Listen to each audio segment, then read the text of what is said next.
जोहार students. Matric की उत्तीर्ण वैसे छात्र छात्रा जिन्होंने 11th या उसके आगे की पढ़ाई कंटिन्यू की हुई है, उन लोगों के लिए झारखंड सरकार ने ई कल्याण स्कॉलरशिप फॉर्म निकाल दिया है। 2023-24 के विद्यार्थियों के लिए पोस्ट मैट्रिक ई कल्याण स्कॉलरशिप फॉर्म भरने का डेट आ गया है। फॉर्म भरने का डेट कल यानी कि 11 जनवरी से शुरू हो चुका है, ठीक है ना। यहाँ पे आप जानेंगे कि कौन स्टूडेंट ई कल्याण का फॉर्म भर सकते हैं, उसके लिए क्या क्राइटेरिया है, क्या एलिजिबिलिटी है, फॉर्म भरने के लिए कौन कौन सा डॉक्यूमेंट्स का ज़रूरत है, ये सारी जानकारी मैं यहाँ पे आप लोगों को देता हूँ। मेन पॉइंट्स जो मैं आप लोगों के लिए नोट किया हुआ हूँ, जिसे आपको जानना ज़रूरी है, वो आप यहाँ पे देख लें, समझ लें। झारखंड गवर्नमेंट ई कल्याण पोस्ट मैट्रिक स्कॉलरशिप 2023-24, ठीक है ना। 2023-24 के वैसे स्टूडेंट्स जो 11th में या 11th के बाद BA हो, MA हो या और भी कोई किसी तरह की डिग्री ले रहे हों, उन लोगों के लिए यह फॉर्म निकाला गया है, ठीक है। इसमें फ्रेश एंड रिन्यूअल एप्लीकेशन जो 11वीं के स्टूडेंट्स हैं या जो BA फर्स्ट ईयर के स्टूडेंट्स होंगे या MA फर्स्ट ईयर के स्टूडेंट होंगे, उन लोग ये फॉर्म भर सकते हैं। या अगर पहले से फॉर्म आप भरे हुए होंगे, अगर आप 12 के स्टूडेंट्स होंगे या BA सेकंड ईयर के स्टूडेंट्स होंगे या MA सेकंड ईयर का स्टूडेंट होंगे, इसी तरह जो है किसी भी कोर्स में आप सेकंड या थर्ड ईयर का स्टूडेंट्स होंगे और पहले से आप फॉर्म भरे हुए होंगे, तो आपको रिन्यूअल के लिए अप्लाई करना है, ठीक है ना। फॉर्म आपको ऑनलाइन अप्लाई होगा, ये आपको पता ही होगा। ऑनलाइन एप्लीकेशन स्टार्ट डेट आपका 11 जनवरी है, यानी कि कल 11 जनवरी से फॉर्म भरने का डेट शुरू हो चुका है और यह डेट आपका 20 फरवरी 2024 तक है, ठीक है ना। 20 फरवरी 2024 तक आप फॉर्म भर सकते हैं। हालांकि यह 20 फरवरी 2024 अभी ज़रूर दिया हुआ है, लेकिन आप का डेट डेफिनेटली 20 फरवरी से आगे जाएगा। 2 बार 3 बार ई कल्याण का फॉर्म भरने का डेट बढ़ाया ही जाता है। फिर भी अगर आप अभी से अलर्ट हो करके फॉर्म भर देते हैं, अगर किसी तरह का कोई डॉक्यूमेंट्स आपके पास नहीं है, उसका इंतज़ाम करते हुए आप फॉर्म भरते हैं, तो आराम से 20 फरवरी के पहले फॉर्म भरा जा सकते हैं। अभी मैं आप लोगों को बताऊंगा कि फॉर्म भरने के लिए आवश्यक दस्तावेज या ज़रूरी डॉक्यूमेंट्स कौन कौन से हैं, ठीक है। स्टूडेंट रजिस्ट्रेशन, सबसे पहले तो आपको ये करना है कि आप ई कल्याण के पोर्टल में जा कर के अपना रजिस्ट्रेशन करेंगे। रजिस्ट्रेशन करने के बाद ही जो है आप फॉर्म फिलअप कर सकते हैं, ठीक है।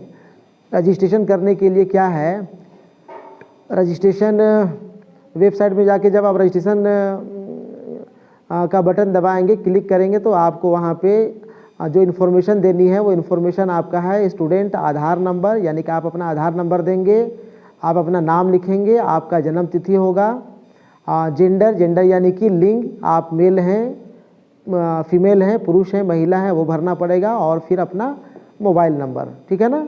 मोबाइल नंबर आप अपना ज़रूर देंगे। ज़रूर क्या, यहाँ पे जो भी जानकारी देनी है वो सभी जानकारी आपको देनी ही पड़ेगी, ठीक है। यहाँ पे फिर देखिए लिखे हुए हैं रजिस्ट्रेशन डिटेल्स एज पर आधार डॉक्यूमेंट। जो भी यहाँ पे आप जानकारी भरेंगे देंगे, वो आपका आधार कार्ड, आधार डॉक्यूमेंट्स के अनुसार होना चाहिए। आधार कार्ड में जो भी आपका जन्म तिथि है, जो भी नाम का स्पेलिंग है, वही आपको यहाँ पे भरना पड़ेगा, ठीक है ना। अब यहाँ पे कई स्टूडेंट्स को इसको लेकर के परेशानी हो सकती है, मुश्किल में पड़ सकते हैं।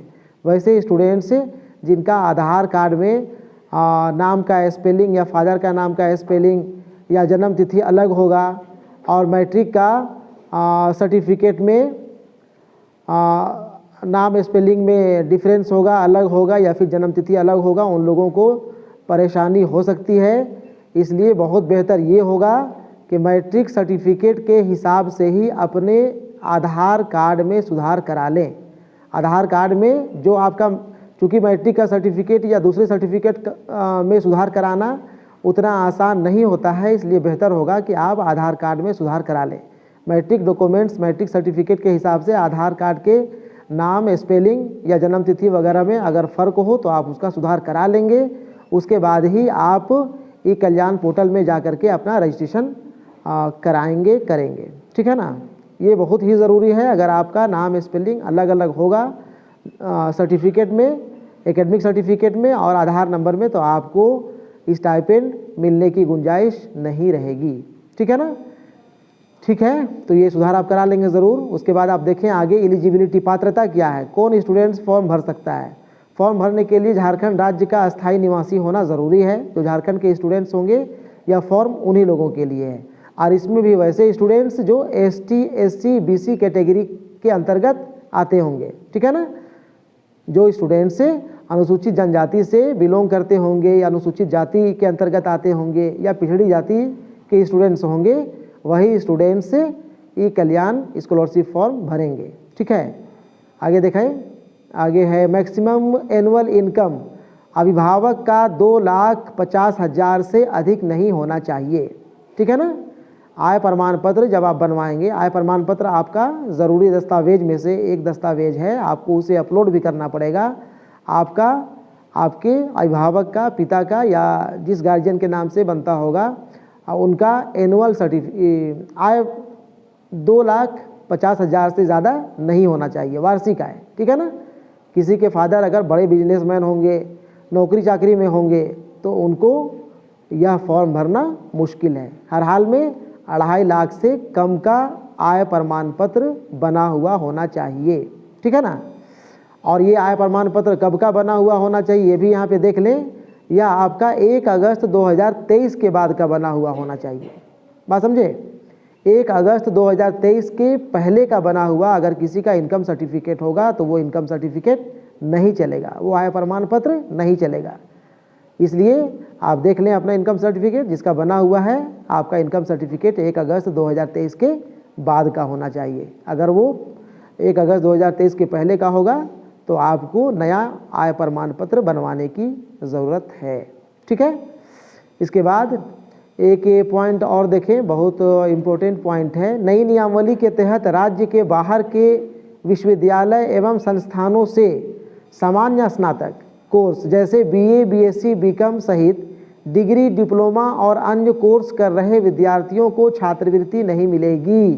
ठीक है ना, झारखंड के ही स्टूडेंट्स हैं, लेकिन अगर बाहर से पढ़ाई कर रहे हैं और वो भी सिंपली पढ़ाई BA, BSc, BCom कर रहे हैं या फिर नॉर्मल कोई डिग्री या डिप्लोमा का कोर्स कर रहे हैं, तो वो स्टूडेंट ई कल्याण स्कॉलरशिप का बेनिफिट नहीं उठा पाएंगे।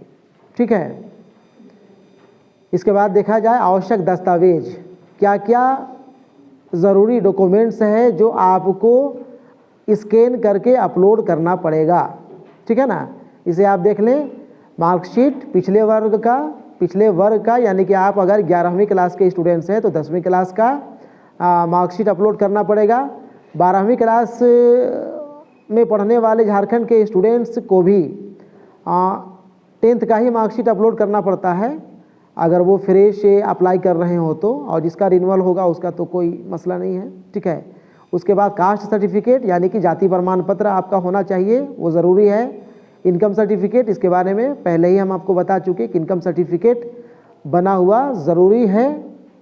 रेसिडेंट सर्टिफिकेट यानी कि आवासीय प्रमाण पत्र आपका होना चाहिए। आधार कार्ड आपका होना चाहिए, बैंक पासबुक होना चाहिए और साथ ही आपको बोनाफाइड सर्टिफिकेट नए स्टूडेंट्स शायद इसको सुन करके चौंक सकते हैं कि पता नहीं ये कौन सा भला है, क्या चीज़ है। तो बोनाफाइड सर्टिफिकेट एक्चुअल में स्कूल से मिलता है। आप जिस क्लास में पढ़ रहे हैं उसका एक तरह का सर्टिफिकेट स्कूल के प्रिंसिपल, स्कूल के हेडमास्टर दिया करते हैं अपने लेटर पैड में लिख करके कि यह विद्यार्थी, आपका नाम रहेगा उसमें, आप एडमिशन कब लिए हैं, आप क्या फ़ी स्कूल को दिए हैं, वो सारा डिटेल उसमें रहता है और एक तरह का वो प्रमाण पत्र है कि यह स्टूडेंट हमारे विद्यालय का नियमित छात्र या छात्रा है।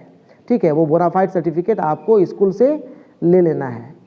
ठीक है, बोनाफाइड सर्टिफिकेट में क्या क्या जिक्र रहेगा इसके ऊपर आपको माथापेची करने की ज़रूरत नहीं है, वो जिम्मेदारी हेडमास्टर की है, प्रिंसिपल की है, वो वहाँ पे बोनाफाइड सर्टिफिकेट आपको बना के दे देंगे। ठीक है, तो ये ज़रूरी है, ये सारा डॉक्यूमेंट्स आपको इंतज़ाम जितना जल्दी हो सके वो कर लेना चाहिए। 20 फरवरी के पहले पहले आपको अगर फॉर्म भरना है तो, और डेट बढ़ने का इंतज़ार करना है तो फिर करते रहिए। ठीक है ना, और नहीं करना चाहिए इंतज़ार। हाँ, जिसके पास कोई सर्टिफिकेट की कमी है, सर्टिफिकेट नहीं है, वो जल्दी से जल्दी सर्टिफिकेट बनने के लिए अप्लाई कर सकते हैं। ठीक है, तो यहाँ पे देखें वेबसाइट एड्रेस दिया हुआ है https://cgg.gov.in है ना। इस लिंक पे जा करके ये टाइप करके आप ई कल्याण का वेबसाइट पोर्टल खोल सकते हैं। ठीक है, यहाँ पे और एक चीज़ बहुत ज़रूरी पॉइंट, बैंक अकाउंट नंबर का आधार नंबर से सीडिंग होना ज़रूरी है। बात समझ गए? आपके पास पासबुक है, बैंक का अकाउंट नंबर है, लेकिन अगर वो बैंक अकाउंट नंबर आधार नंबर से सीडिंग नहीं है, लिंक नहीं है, तो आपको पैसा नहीं मिलेगा।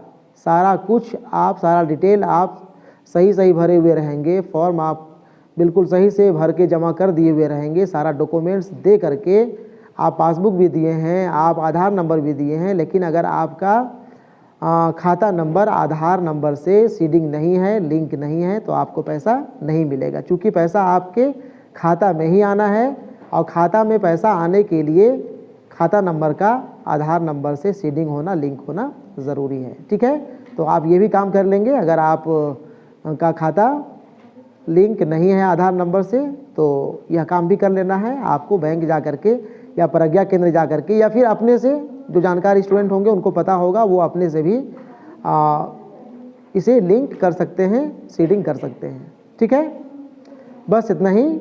और मेरे ख्याल से आप बात समझ गए होंगे। इसके अलावा अगर किसी तरह का कोई डाउट, कोई कन्फ्यूज़न रह भी जाता है तो आप कमेंट्स सेक्शन में जा कर के मुझे कमेंट्स कर सकते हैं, लिख सकते हैं, क्वेश्चन कर सकते हैं, ताकि आपके समस्या का समाधान किया जा सके।